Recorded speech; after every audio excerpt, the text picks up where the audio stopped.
ரசூலுல்லாஹி ஸல்லல்லாஹு அலைஹி வஸல்லத்துக்கு சூனி வைக்கப்பட்டதுங்கிறது ஒரு சஹீஹான ஹதீஸ். அந்த சஹீஹான ஹதீஸை வைஃப்னு கூட சொல்ல முடியாது இவர்களால். ஏன்னா தரமான மிக தரமான ஒரு ஹதீஸ். அந்த ஹதீஸை எப்படி மறுக்கிறாங்களாம்? குர்ஆனுக்கு அது மாற்றாக இருக்குது. எப்படி குர்ஆனுக்கு மாற்றமாக இருக்குது? இல்லை, அவங்களால எதையும் எக்ஸ்பிளைன் பண்ண முடியல. அவங்களா ஓன் இன்டர்பிரிட்டேஷன். எங்கப்பா அப்படி இருக்குது? நபி பைத்தியக்காரர் ஆயிட்டார் நஊது பில்லா அப்படின்னு எங்கே இருக்குது? அந்த ஹதீஸில் எங்கே இருக்குது? இவர் என்ன சொல்கிறாரு? இந்த ஹதீஸ் மறுக்கப்பட வேண்டிய ஹதீஸ்ன்னு சொல்கிறாரு. எதை வச்சு சொல்கிறாரு? அந்த ஜமாத் சொன்னாங்கன்னு சொல்கிறாரு. வேற ஒன்றும் கிடையாது. வேற என்ன இது இருக்குது? தரவு இருக்குது. அப்போ என்ன தஅவாவை நீங்கள் செய்கிறீங்க? அல்லாஹ் சுப்ஹானஹு வ தஆலாக்கு பயம் வேணாமா? நீங்கள் கொஞ்சம் பாப்புலர் அடைஞ்சிட்டிங்கன்னா எதை வேணாலும் பேசுவீங்களா? குர்ஆன் சுன்னாக்கு உட்பட்டு பேசுறதுக்கு உங்களுக்கு தகுதி இல்லைன்னா எதற்காக தஅவா செய்கிறீங்க? எதை நீங்கள் முன்வைத்து நீங்கள் சூனியம்ங்கிற கலை ஒன்றும் இல்லைன்னு சொல்கிறீங்க? எதை முன்வைத்து இதை பரப்புறீங்க? அல்லாஹ்வுக்கு பயம் வேணாம்? பெரும்பான்மையான சமூகம் இந்த ஹதீஸை ஏற்றுக்கொள்ளுது. இந்த கூட்டம் மட்டும்தான் அந்த ஹதீஸை மறுக்குது. நல்லா தெரிஞ்சுக்கணும்.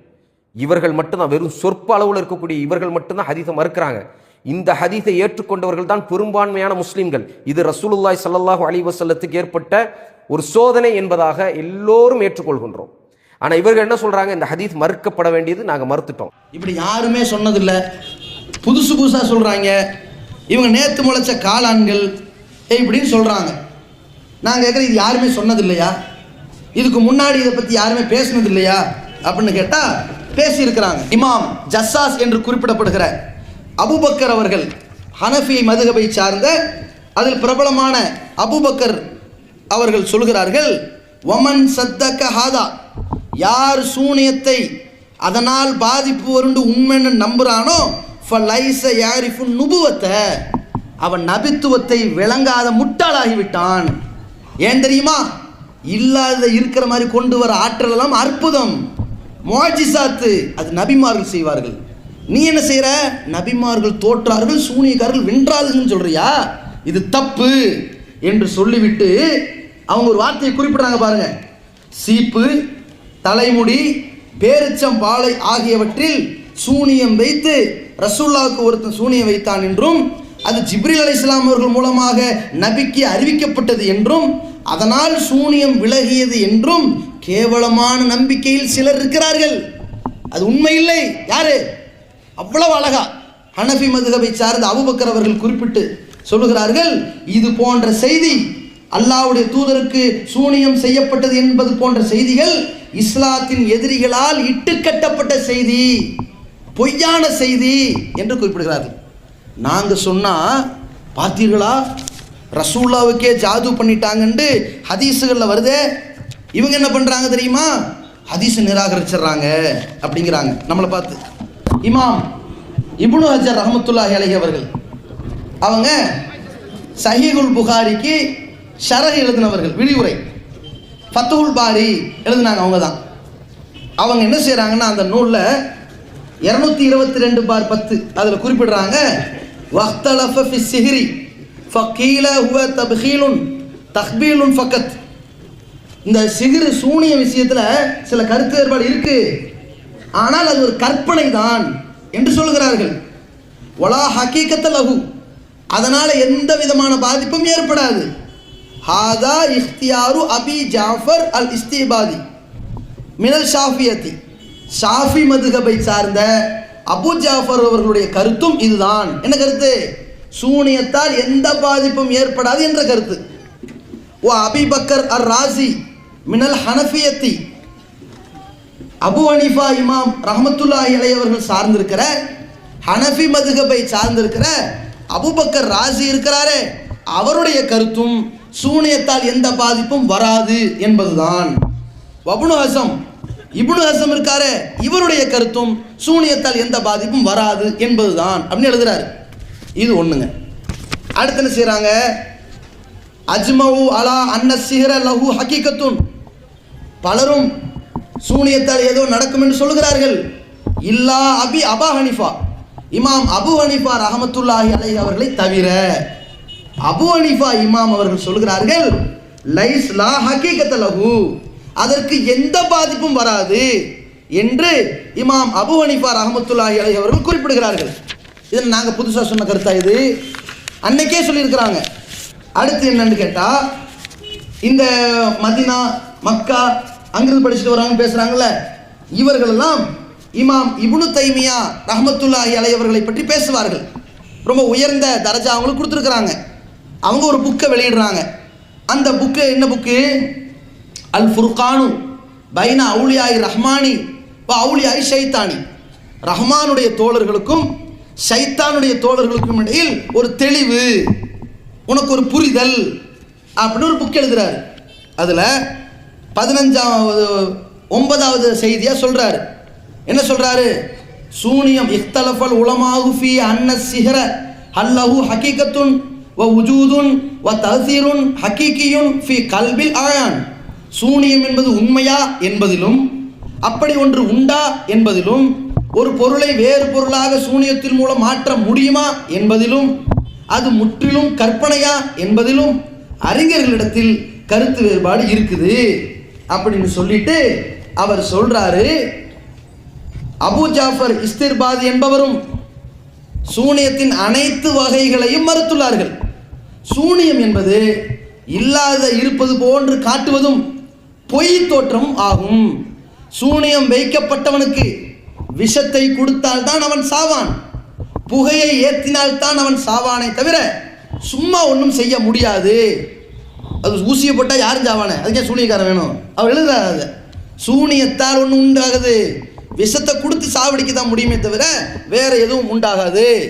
அதே போல சூனியத்தின் மூலமாக அவர் ரொம்ப அழகா சொல்றாரு பாருங்க. அன்ன சாஹிர லா யஸ்ததியு பி சிஹ்ரிஹி. சூனியக்காரன் தன்னுடைய சூனியத்தால் ஒன்றும் முடியாது. கல்ப ஹகாயிக்கில் அஷ்யா, எந்த பொருளையும் மாற்ற முடியாது. ஃபலா யும்கினுஹு கல்பல் அஸா ஹையத்தன், கைத்தடியை பாம்பாக மாற்ற முடியாது. அதே போல ஒலா கல்பல் இன்சானி ஹிமாரன், மனுஷனுடைய உள்ளத்தை கழுத மாதிரி ஆக்க முடியாது. யாரு? இமாம் இப்னு தைமியா ரஹ்மத்துல்லாஹி அலைஹி அவர்கள் சொல்றாங்க, இல்லாத இருக்கிற மாதிரி ஆக்க முடியாது, ஒருத்தனை சாவடிக்க முடியாது, விஷத்து கூட தித்துருவான், ஏதாவது புகையை ஊற்றினா அது ஆயிடும், வேற ஒன்றால முடியாது. அதே மாதிரி மனிதனை கழுதை உள்ளமாக ஆக்க முடியாது, கைத்தடியை கூட பாம்பாக ஆக்க முடியாது என்று இமாம் இப்னு தைமியா ரஹ்மத்துல்லாஹி அலைஹி அவர்கள் அதில் குறிப்பிடுறாங்க. அடுத்து என்ன இங்க பாருங்க, இன்றைக்கு சுன்னத்துல் ஜமாஅத்தில் இருக்கக்கூடியவர்கள் அதிகமாக பட்டம் பெறுகிற பொழுது ஒரு தஃப்சீர் படிப்பார்கள். இப்னு கசீரை விட, குர்துபியை விட, ஜலாலைனை விட தஃப்சீரே பைதாவி என்கிற புத்தகம் பதிக்கப்படுகிறது, அவங்களுக்கு வாசிக்கப்படுகிறது. அதில் எழுதப்படுகிறது 4வது பாகத்தில் 138ஆம் பக்கம், ஃபஉல்கிய ஸஹரத்து சாஜிதீன. அல்லாஹ் சொன்னால ஒரு வசனம், அந்த மூசா அலைஹிஸ்ஸலாம்கிட்ட சில பேர் வந்தாங்க, சூனியக்காரர்கள் வந்தார்கள். அதுதான் பெரிய சூனியம் பேர் அல்லாஹ் குர்ஆனில் சொல்கிறான். வந்தார்கள், வேகமாக கைத்தடியை போட்டாங்க. இந்த வளைவு நெளிவு கைத்தடியெல்லாம் வேகமாக போட்ட பாம்பு மாதிரி தெரியும், ஆனால் பாம்பே இல்லை அது. அதனால் கைத்தடியாக தான் இருந்திருக்குது, கயிறாகத்தான் இருந்திருக்குது. சில பேர் கைத்தை போட்டாங்க, சில பேர் கைத்தடியை போட்டாங்க. மூசா நபி அவர்கள் போட்ட கைத்தடி உண்மையிலேயே பாம்பாச்சு, அவங்க போட்ட எதுவுமே ஒன்றுமே மாறலை, எல்லாத்தையும் அது முழுங்கிருச்சு. அந்த சம்பவத்தை எழுதிட்டு சொல்கிறாங்க, மூசா நபி அற்புதம் செய்து காட்டியவுடன் சூனியக்காரர்கள் சஜிதாவில் விழுந்தார்கள். அதுக்கு இவங்க எழுதுறாங்க பாருங்க, ஓ ஃபீஹி தலீலுன், இதில் ஒரு ஆதாரம் இருக்கிறது. என்ன ஆதாரம் தெரியுமா? சூனியத்தின் மூலம் எதுவும் செய்ய முடியாது என்கிற ஆதாரம் இருக்கிறது. அது ஒரு போலி தோற்றமும், ஓ தம்மியத்துன், அது முலாம் பூசுதலும், அதில் அறவே உண்மை இல்லை என்பதும் தான் இதில் தெளிவாக இருக்கிறது என்று சொல்லி தஃப்சீருல் பைதாவி அவர்கள் குறிப்பிடுகிறார்கள். அடுத்து பாருங்க, எல்லாம் நாங்கள் இப்போ புதுசாக நேற்று பிறந்து அறிவிச்சிருக்காங்கன்றாங்க. சென்னை மண்ணடி அரண்மனைக்காரன் தெரியல புதுசாக வகி வந்துச்சுங்கிறாங்க. இதெல்லாம் அன்னைக்கே சொன்ன விளக்கம். அறிஞர்கள் ஒவ்வொருத்தரும் சொல்கிறாங்க, எந்த அளவுக்கு அடிக்கிறாங்க பாருங்க. அல்லாஹ்வுடைய மார்க்கத்தை உயர்த்துறதுக்கு சூனியக்காரங்க ஒரு இளவும் கிடையாதுங்கிற எவ்வளோ அழகாக சொல்கிறாங்கன்னு பாருங்க. அதே போன்று இன்னொரு செய்தி சொல்கிறாங்க, ஃபஇதா ஹிய தல்கஃபு மா யஃபிகூன், அவர்கள் பொய்யான தோற்றத்தை உண்டாக்க நினைத்தார்களே, கைத்தடியை வைத்து பாம்பாக்க நினைத்தார்களே, அது ஒன்றும் செல்லுபடி ஆகாமல் மூசா நபி போட்ட கைத்தடி பாம்பாக மாறி அதை முழுங்கி விட்டது என்ற வசனத்துக்கு அப்படி எழுதுறாங்க பாருங்க. அவர்கள் பொய்யாக புனைந்ததை மூசா நபி செய்த அற்புதம் அல்லாஹ் மூலமாக விழுங்கி விட்டது என்று சொல்கிறான். ஏனெனில் அவர்கள் செய்தது அறவே உண்மை இல்லாத சூனியமும் கற்பனையும் என்பதால் தான் அந்த சூனியக்காரர்கள் சஜிதாவில் விழுந்திருக்கிறார்கள். நம்மளை மாதிரி தான் மூசா செஞ்சாரு, நம்மெல்லாம் குட்டி பாம்பை உண்டாக்கணும், மூசா பெரிய பாம்பை உண்டாக்குனாருன்னு ஜாதுக்காரன் நினச்சிருந்தா அவன் ஏன் சஜிதா பண்ணுறான்? அடே நம்ம போட்டதுனா குச்சியாக தாண்டா இருக்குது, கயிறாத்தான் வளையுது, ஒன்றுமே காணோம். அவர் போடுறது உண்மையிலே பாம்பாகுதே, அப்போ நம்மெல்லாம் ஓட்ட டபான்னு செய்தாவில் விழுந்தாங்களே, ஆமன்னா பிரபில் ஆலமீன், நாங்கள் அகிலத்தாரின் இறைவனை ஈமான் கொள்கிறோம்னு சொன்னாங்களே, அதை இவங்க எழுதிட்டு சொல்றாங்க, இதை விட இந்த சூனியக்காரனுக்கு சக்தி இல்லை என்பதற்கு வேற என்ன ஆதாரம் சொல்ல முடியும்? மூசா நபி சம்பவம் தான் ஆதாரம் சொல்லி அவர்கள் எழுதுறாங்க. இமாம் ஷவுகானி ரஹமத்துல்லாஹி அலைஹி அவர்கள் குறிப்பிடுகிறார்கள். இவங்க யாருன்னா, நீங்க நைலுல் அவுத்தார் என்ற புத்தகம் படித்தவங்களுக்கும் சொல்றோம், நைலுல் அவுத்தார் என்ற புத்தகத்தை எழுதியவர்கள். அவர்கள் பல்வேறு ஹதீஸ் ஃபிக்குகளுக்கெல்லாம் பெரிய மேதை என்று சொல்லப்பட்ட ஷவுகானி ரஹமத்துல்லாஹி அலைஹி அவர்கள் அதை குறிப்பிடுகிறார்கள். அதற்கடுத்து என்னன்னு கேட்டா, ரூஹுல் பயான் என்கிற நூலில் இமாம் ஷாரானி ரஹமத்துல்லாஹி அலைஹி அவர்கள் குறிப்பிடுகிறார்கள், சூனியக்காரர்கள் சஜிதாவில் விழுந்தனர் என்பது சூனியம் என்பதில் அறவே உண்மை இல்லை என்பதற்கு ஆதாரமாக இருக்கிறது. இது எப்படி ஆதாரமாக இருக்கிறது என்றால், ஒரு பொருளை வேறு பொருளாக மாற்றி சூனியம் செய்திருந்தால் மூசா நபி கைத்தடியை பாம்பாக மாற்றியதை பார்த்து சூனியக்காரர்கள் ஆச்சரியப்பட்டிருக்கவே மாட்டார்கள். அப்படி சொல்லிவிட்டு இது சூனியத்தால் செய்ய முடியாத நிஜமான அற்புதம் என்பதால் தான் தனது தோல்வியை ஒப்புக்கொண்டார்கள் என்று இதை பற்றி ரூஹுல் பயான் என்ற கிதாபில் ஷாரானி அவர்கள் 274வது பக்கத்தில் குறிப்பிடுகிறார்கள். அதற்கடுத்து பாருங்க, சொல்றாங்க பாருங்க, அதே ரூஹுல் பயான்ல குறிப்பிடுறாங்க, அஷருல் கபீர் இப்னு குதாமா அதில் வருது வேற செய்தி. சூனியம் என்பது முடிச்சு போடுதல், சில சொற்கள், சில எழுத்துக்கள் அல்லது ஏதாவது செய்தல் என பல வகை வச்சிருக்கிறாங்க. சூனியம் செய்யப்பட்டவனை தொடாமலே அவன் உடல்லையும் அவனுடைய அறிவிலும் உள்ளத்திலும் பாதிப்பு ஏற்படுத்த முடியும் நினைக்கிறாங்க. ஆனால் இது இப்படி ஒரு கருத்து இருந்தால் இது பொய்யானது. சூனியம் என்பது அறவே உண்மை இல்லை, அது வெறும் கற்பனை தான், சீறுவது போன்ற பொய் தோற்றம் தான் ஏற்பட்டதாக அல்லாஹ்வே சொல்கிறான், அது உண்மையானது இல்லை என்று சொல்லிவிட்டு இவரும் குறிப்பிடுகிறார், ஒருத்தனுடைய உடல்ல விஷத்தை ஏற்றினா சாவானை தவிர சும்மா சாக மாட்டான், அவனை அடித்து தீங்கிழைக்கலாமே தவிர சும்மா தீங்கிழைக்க முடியாது என்று சொல்லி இப்னு குதாமா அவர்கள் ஷரஹுல் கபீர் என்ற புத்தகத்தில் குறிப்பிடுறாங்க. நம்ம அறிவுக்கு முக்கியத்துவம் கொடுத்து ஹதீஸை டோட்டலாக மறுத்துறோம் என்று பேசுகிறார்கள். நான் கேட்குறேன், ஹதீஸுகளை மறுக்கணுங்கிறது எங்கள் கொள்கையா? என்னைக்காவது நாங்கள் இந்த ஹதீஸ் எனக்கு பிடிக்கல மறுத்துறோம் அப்படியே சொல்லுவோம்? பிற மதத்தவர்கள் கேட்டாலும் ஹதீஸுக்கு விளக்கம் சொல்லுவோம். குர்ஆனுக்கு முரண்படுகிற செய்தியை என்ன செய்வது? இது குர்ஆனுடைய ஆயத்திற்கு அல்லாஹ் சொல்கிற தரஜா என்ன தெரியுமா? லா ஏத்தியில் பாத்தில், அதில் பொய் வராது, முரண்பாடு வராது. குர்ஆனை பொறுத்த வரைக்கும் அஃபலாயத்த தப்பருனல் குர்ஆன், அவர்கள் இந்த குர்ஆனை சிந்தித்து பார்க்க வேண்டாமா? வலவு கான மின் இந்தி கைரில்லாஹி, குர்ஆன் அல்லாஹ் இல்லாத வேற யாட்டிருந்தால் வந்திருந்தா ல வஜது ஃபீஹி இக்திலாஃபன் கஸீரா, ஏராளமான கான்ட்ரடிக்ஷன் முரண்பாடுகள் வந்திருக்குமே. ஏன் இதில் வரல தெரியுமா? இது ஏன் வார்த்தை அப்படின்னு அல்லாஹ் சொல்கிறான். தாவத்துல் குர்ஆனில் எழுதினவங்க அழகாக சொன்னாங்களே, ஷாரானி அவர்கள் சொன்னார்களே, அப்போ அவங்க நீங்கள் என்ன சொல்ல போகிறீங்க? இப்னு தைமியா ரஹ்மத்துல்லாஹி அலைஹி சொன்னாங்களே, அவங்க என்ன சொல்ல போகிறீங்க? அது மட்டும் இல்லை, ரசூலுல்லாஹி ஸல்லல்லாஹு அலைஹி வஸல்லம் சொல்கிறாங்க, 4 பேர் சொர்க்கத்திற்கு போக மாட்டார்கள் அப்படின்னு சொல்லிவிட்டு குடிகாரனாக நிரந்தரமாக இருந்தவன் சொர்க்கத்தில் நுழைய மாட்டான். ஆக்குன்லி வாலிதைஹி, தன் பெற்றோரை கொடுமைப்படுத்துபவன் சொர்க்கத்தில் நுழைய மாட்டான். அதே மாதிரி முஃமினும் பிசிர், சூனியத்தால் பாதிப்பு ஏற்படும் அது உண்மைன்னு நினைக்கிறானே அவனும் சொர்க்கத்தில் நுழைய மாட்டான். முகத்திபும் பில் கதிர், விதியை மறுக்கிறானே, கலாக்கதிரை மறுக்கிறானே அவனும் சொர்க்கத்தில் நுழைய மாட்டான் என்று சொல்லக்கூடிய ரசூலுல்லாஹ்வுக்கு சூனியம் வைப்பாங்களா? சொல்லுங்க. சூனியத்தால் எந்த பாதிப்பும் வராது, அதனால் பாதிப்பு வரும்னு ஒரு ஆள் சொன்னான்னு வைங்க, அவன் சொர்க்கத்தில் நுழைய மாட்டான்றாங்கன்னா இது பாவமா இல்லையா? இது பாதிப்பு வராதுன்னு நம்பணுமா இல்லையா? இந்த ஹதீஸ் முஸ்னத் அகமதுல 26,212வது செய்தியில் வருது. இதை கேட்டால் இந்த ஹதீஸ் நிராகரிக்கணும். அதாவது நாங்கள் சொன்னால் நம்ம ஹதீஸ் நிராகரிக்கிறவங்களாம், இவங்க சொன்னால் நிராகரிச்சிருவாங்களாம்.